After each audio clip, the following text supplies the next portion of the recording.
오늘 제가 이렇게 안경을 쓴 이유는요, 이 책은 뭐 퓰리처상을 수상한 명저다, 아니면 서울대 도서관 대출 1위. 그래서 제가 오늘 정말 간단하고 짧게 요약을 한번 해보도록 하겠습니다.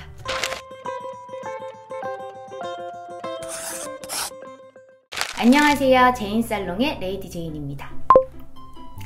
오늘 제가 이렇게 안경을 쓴 이유는요, 조금 지적여 보이려고. 왜냐면 오늘 제가 소개해드릴 책이 바로 이 책이거든요. 제러드 다이아몬드의 종균쇠. 이 책은 뭐 퓰리처상을 수상한 명저다, 아니면 서울대 도서관 대출 1위, 뭐 이런 수식어들이 있다 보니까 많은 분들이 읽을 엄두조차 못 내는 것 같아요. 근데 막상 읽어보면 내용이 의외로 어렵지 않고 조금 오히려 흥미진진하다고 해야 될까? 그래서 제가 오늘 정말 간단하고 짧게 요약을 한번 해보도록 하겠습니다. 먼저 이 책은 딱 하나의 질문에서 시작했어요. 왜 백인들의 문명이 더 발달했는가? 조금 더 자세하게 얘기하면, 왜 대륙마다 문명이 다른 속도로 발전했을까? 왜 차이가 나지? 이 질문에 대한 답변이 이 책 한 권이에요. 그리고 이 답변도 정말 허무할 만큼 간단해요. 이 문명 수준의 차이는 각 지역이 가진 환경 때문이라는 거예요. 우리가 흔히 생각했듯이 인종에 따라 뭐 선천적인 차이가 있는 것이 아니라 단순히 환경적인 요인 때문이다 라는 것이 이 책의 핵심적인 내용입니다. 그러니까 그전까지 지배적이었던 인종주의나 서구 우월주의에 완전히 반대하는 환경 결정론을 주장하는 거죠. 내용은 이게 다예요. 아니 그러면 이 두께는 대체 다 뭐야? 이거는 저자가 직접 조사한 근거들이에요. 그럼 그 근거에 대해서 또 알아봐야겠죠. 자, 처음 질문 기억하시죠? 문명의 수준 차이. 이 문명의 발달이라는 건 기본적으로 식량을 얼마나 생산하느냐와 가장 큰 관계가 있어요. 그러면 이 인류 역사상 가장 획기적이었던 사건, 농업혁명으로 거슬러 가야 합니다. 인류가 수렵 채집에서 벗어나서 농사를 짓게 되고 그로 인해서 정착을 하게 된 거죠. 그런데 농사가 발달할수록 이 식량이 남아돌게 되고 사람들이 그전처럼 굶어 죽지 않으니까 인구수도 늘어나게 되고, 이렇게 경제력이 높아지면서 이 남아도는 식량과 인구를 관리할 어떤 체계가 필요해지겠죠. 그렇게 정치제도가 생겨나게 되고 공동체는 점점 커지면서 국가로 발전하게 됩니다. 여기까지가 식량 생산이 문명 발달로 이어지는 과정이에요. 그런데 그 중에서 유독 유라시아만 농사가 되게 잘 됐던 거예요. 그 이유가 바로 환경적인 특징, 즉 기후에 있습니다. 유라시아 대륙은 지중해성 기후대에 속하기 때문에 농사에 되게 유리했대요. 그러면 의문이 하나 생기잖아요. 다른 대륙은 왜? 지도를 볼게요. 유라시아 대륙을 아프리카나 아메리카 대륙과 비교했을 때 큰 차이점 보이시나요? 바로 유라시아는 횡으로 길고 아메리카나 아프리카는 종으로 길죠. 여기서 이 횡은 우리가 흔히 말하는 위도예요. 이 위도에 따라서 기후가 달라지잖아요. 쉽게 말해서 북쪽은 춥고 남쪽은 따뜻하죠.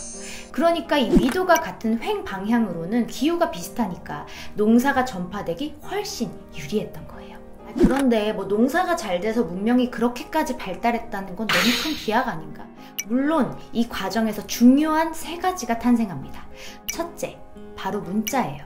이 인구와 식량이 늘어날수록 이걸 어떻게 관리해요? 뭐 곡물이 얼마나 남았는지, 누구 집에 가축이 몇 마리 있다더라, 이런 회계적인 기록을 하기 위해서 문자를 쓰기 시작합니다.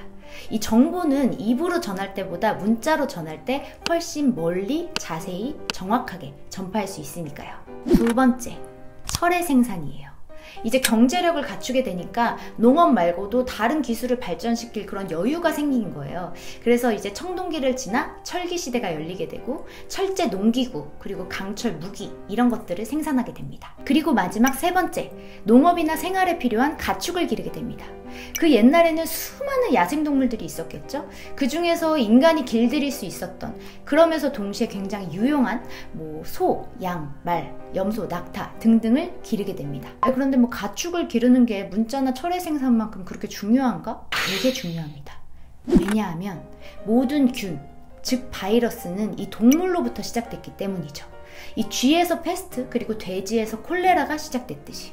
그러니까 농업이 발달하면서 많은 동물을 가축화했던 이 유라시아 사람들은 이미 특정 균에 면역이 되어 있었던 거예요. 그런데 그에 비해서 면역이 전혀 없던 이 아메리카 대륙 사람들은 이 균에 의해서 그야말로 떼죽음을 당하게 됩니다. 결국 제가 말한 이 세 가지는 이 유럽인들이 신대륙으로 대거 넘어가서 그곳을 완전 식민지화 시킬 수 있었던 결정적인 요인이기도 하죠. 실제로 있었던 일을 예로 들어볼게요. 이 얘기가 아마 이 책에 나오는 가장 드라마틱한 일화가 아닐까 싶은데요. 이 스페인의 정복자 피사로 그리고 잉카 제국의 황제 아타우알파의 대결입니다. 이때 이 스페인의 군대는 고작 168명, 그리고 잉카 제국의 군대는 무려 8만 대군이 있었어요. 그런데 이 두 사람이 맞닥뜨리자마자 피사로가 순식간에 아타우알파를 제압하고 결국 이 전쟁에서 승리를 하게 됩니다. 대체 어떻게 이럴 수 있었을까? 우선 피사로의 군대는 이전의 스페인이 다른 제국을 침략했던 기록, 즉 잉카 제국에 대한 정보를 가지고 있었어요. 반면에 정보가 없었던 잉카의 8만 대군은 막 우왕좌왕했겠죠?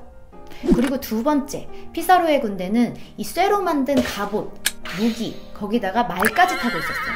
반면에 잉카 제국의 그 원주민들은 돌도끼 들고 막 헝겊 갑옷 입고 이러고 있으니까 너무 잽이 안 됐던 거죠. 그리고 세 번째가 바로 인류 최초의 감염병 천연두입니다.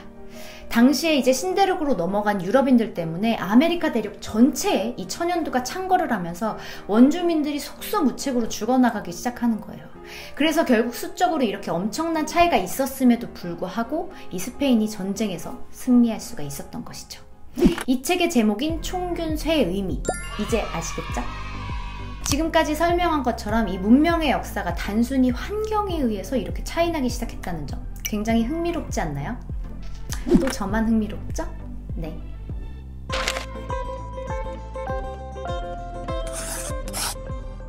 또 리뷰를 원하는 책이 있다면 언제든지 댓글 남겨주시고요. 오늘 제인살롱 여기서 문을 닫도록 하겠습니다. 여러분 안녕.